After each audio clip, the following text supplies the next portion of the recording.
futile excess. Hence, I fully support the bill with these reservations. Thank you very much. समाज के लोगों को न्याय देने के लिए ओबीसी बिल लाया, उसका मैं स्वागत करती हूं तथा महाराष्ट्र के सभी ओबीसी समाज के तरफ से पंतप्रधान जी का आभार व्यक्त करती हूं।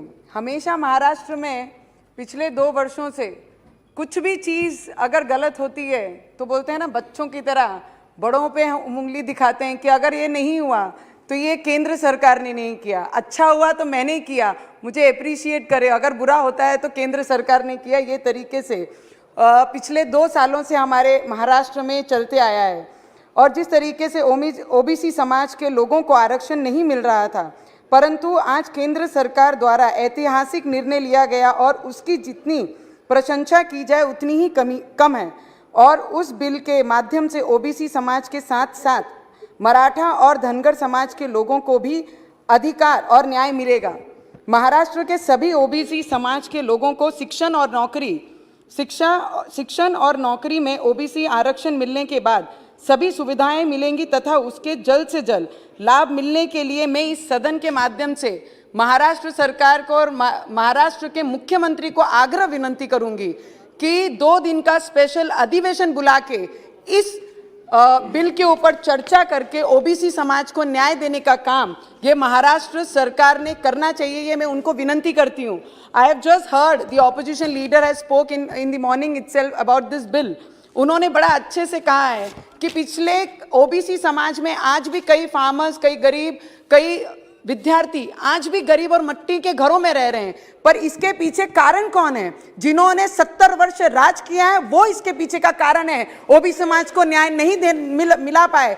क्या आज जो 7 सालों में जो सरकार यहाँ पे बैठी है उन्होंने जो न्याय देने का काम किया वो गलत है कि आप गलत है? ये आप ही खुद अपने विषयों पे एक बार सोचना बहुत जरूरी है। जिस तरीके से पिछले 2014 से, sir 2 minutes, very important, I am very independent sir, I am neither here, just 1 minute, 1-2 minutes. जब देवेंद्र जी हमारे महाराष्ट्र के, sir 2 minutes, Navneet ji, just sir 1.5. I just want to make a point. Just sir, hold your speech and I'll just you can talk after 1 me. minute. You can Sir. talk after. Just hold a minute.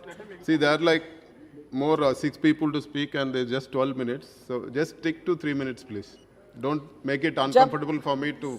Thank you so much. जब देवेंद्र सरकार जी की सरकार, हमारे BJP सरकार जब थी और मुख्यमंत्री देवेंद्र जी थे, उन्होंने एक स्पेशल ओबीसी विभाग बनाया गया था तथा इसके ओबीसी मंत्रालय का दर्जा दिया था। ये पहला ऐसा राज्य है जहां पे आईएएस ऑफिसर नियुक्त किया था। और ओबीसी के लिए जो काम देवेंद्र जी ने किया, कोई भी राज्यों में ऐसा अभी तक मंत्रालय जिसको मंत्रालय का दर्जा मिले, ऐसे कोई भी राज्य में अभी तक नहीं हुआ है। And the other people from my colleagues who sitting in the house this time, जो महाराष्ट्र में आज सरकार चला रहे हैं, उन्होंने बड़ी अच्छी कही है कि सोने की थाली हमारे सामने रख दी है पर ना उसमें अचार है ना खाना है। 32 वर्ष जिन पार्टी के साथ अलायंस में आपने अचार भी खाया, सोने की थाली भी देखी, खाना भी खाया, तब आपको सब चीजें मिल रही थी। मुझे उम्मीद है कि वो सोने की थाली देके फिर हमारे तरफ, ये सरकार के तरफ आएंगे और महाराष्ट्र में फिर ये सरकार के साथ बैठेंगे। ऐसी शिवसेना, और शिवसेना का एक बड़ा अच्छा धोरण है कि बोलते हैं, हमारे मराठी में एक मन है, मैं बताऊंगी, महाराष्ट्रात एक मन बोली जाते कि पोटात काय यानी होटात काय। इसका अर्थ होता है पेट में क्या और होठों पे क्या। ये समझना बहुत कठिन है क्योंकि जिस तरीके से शिवसेना ने अपना स्पीच दिया और बताया ओबीसी के बारे में, तो ओबीसी को न्याय देने के हित में नहीं है, ना ही इनका समर्थन किया। ऐसी ये सरकार है। Sir last 1 minute sir, I just thanks प्रधानमंत्री जी एंड दी मंत्री जी जो यहाँ पर हैं, जिन्होंने ये बिल लाया ओबीसी को न्याय देने के लिए, पिछड़े वर्ग को समझने के लिए। और ऑपोजिशन लीडर ने कहा कि ये आवाज सुनकर, सर लास्ट 30 seconds सर మీరు కూడా తెలుగువాడే నేను కూడా తెలుగువాడే, మీరు చైర్ లో కూర్చొని కాబట్టి నాకు 1 minute ఇవ్వండి, 1 minute। और जिस तरीके से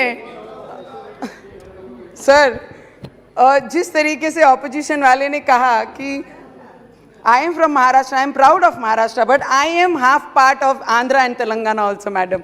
But मैं आपको बहुत बहुत दिल से धन्यवाद करूंगी कि ओबीसी की आवाज सुनकर जो अधीर रंजन जी ने कहा कि आप